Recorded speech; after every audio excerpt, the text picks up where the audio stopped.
William Shakespeare বলেছিলেন, আমি সবসময় সুখে থাকি কারণ আমি কারো কাছে কোনো এক্সপেকটেশন রাখি না। আর এই সত্যটা আমি তখনই বুঝেছিলাম যখন আপন ভেবে ধরা হাতগুলো নিঃশব্দে ছুটে গিয়ে আমাকে একা হাঁটতে শিখিয়েছিল। কারণ একটা সময় ছিল যখন মনে হতো মানুষ ঠিক ততটাই করবে যতটা আমি তাদের জন্য ভেবেছি। বন্ধুদের কাছে আশা রেখেছিলাম, তাদের নীরবতাই শেষমেশ জড়িয়ে ধরল আমাকে। সম্পর্কের উপর স্বপ্ন সাজিয়েছিলাম, এক ঝড়েই সেগুলো উড়ে গেল ধুলো হয়ে। তখন বুঝলাম, সুখ পাওয়ার মধ্যে নয়, সুখ লুকিয়ে আছে প্রত্যাশা ছেড়ে দেওয়ার মধ্যে। জীবন খুব ছোট, প্রতিটা দিন নতুন এক শিক্ষা। কখনো চোখে জল, কখনো ঠোঁটে হাসি।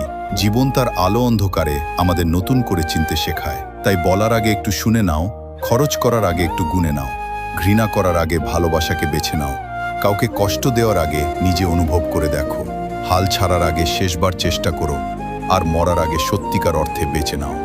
জীবনে মানুষ আসবে, কিন্তু তারা তোমার